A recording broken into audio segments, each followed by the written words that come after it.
What's that, Dex? Your ears on back to front. Put your ear on properly. There you go.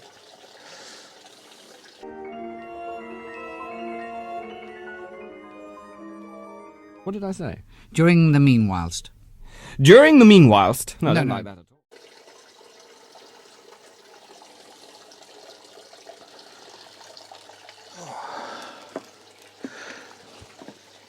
Well, hello, it's Dexter and me, back on YouTube and back in our garden for yet another intrusion into your lives.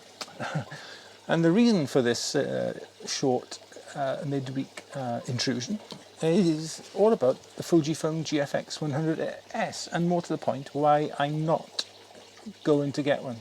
Definitely not going to get a GFX100S. Forget about all the little sort of subliminal messages, and I'm not going to get one, and there are some really good reasons why. Anyway, when the camera was first announced and the first sort of images of it came out, I was all over it. I thought, this is a lovely looking camera. The 100 megapixels are obviously going to transform my photography into something of the next level. And when it was then formally released, I ordered one and put a deposit down on one. And about a week, 10 days ago, the camera shop rang me up and they said, Nick, your camera is in. Do you still want to go ahead with the purchase? If so, just forward us the balance and we'll send you the camera. If not, let us know. And within a few minutes I decided not to go ahead and buy one. But my reasoning, I think, is quite sound, and you know, if you're interested, I'll go through it now. If you're not, then just turn off.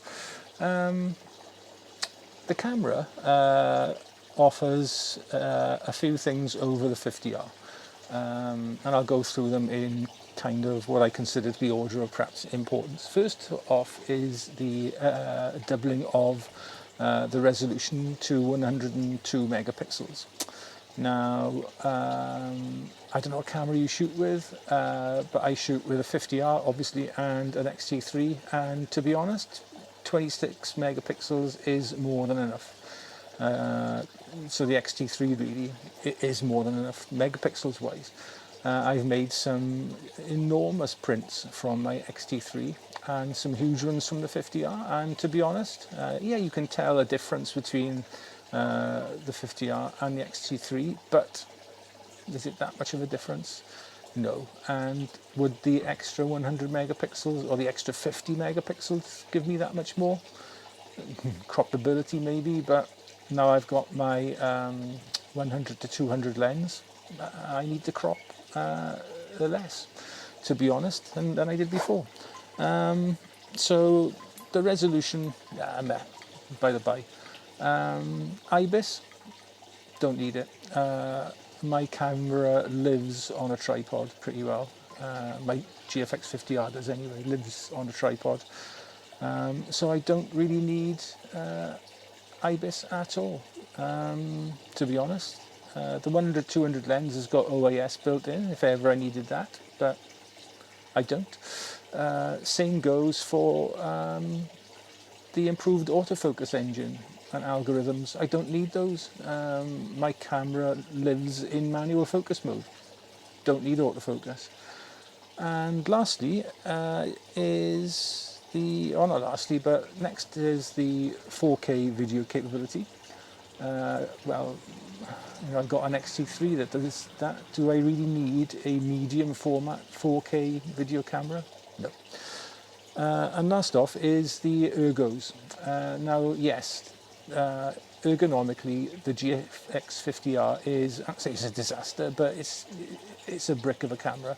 And the 100S is a much nicer looking camera, and that matters a lot to a shallow hal like me. But in this case, it wasn't enough. It wasn't enough to sway me into getting the 100S. Now, there were a couple of other considerations as well. finances, no, I can't afford to buy a 100S. I don't work anymore, but we don't worry about money.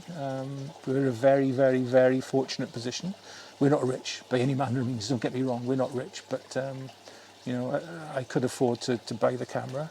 I would have to part X my 50R obviously to do so, but I figured that it's not really fair on the rest of my family for me to spend all this money on camera gear when we could spend it on something in the house or a holiday or something. When we can go on holiday again, that is. Yeah, so I thought if I get this 100S, I'm going to also have to sell my XT3 and my APS-C kit. And I didn't want to do that. What my XT3 gives me is a extremely, extremely capable video camera, one, but also a very versatile stills camera. It's great for hand holding. I was out in the garden the other day shooting handheld images with my XT3 and an old Canon FD 50mm lens. I'll pop a link to that video up now, but I had a huge amount of fun doing that, a huge amount of fun. And I don't want to lose that versatility that shooting with the XT3 would give me. And then lastly, I watched some of the reviews and read some of the reviews of the GFX100S and figured that it's not going to give me that exponential step up in image quality that going from my then XT2 and XT20 to a GFX 50R gave me. I'm not going to get that same level of oomph, if you like, in my images. I am probably, to be honest, not going to see any difference at all. And spending £3,500 extra on a camera, I would want to see a big difference in my photography, and it's not going to give that to me. So simply, I don't need the GFX100S. As lovely as that camera is, what's the point, really, when you've already got a GFX 50R?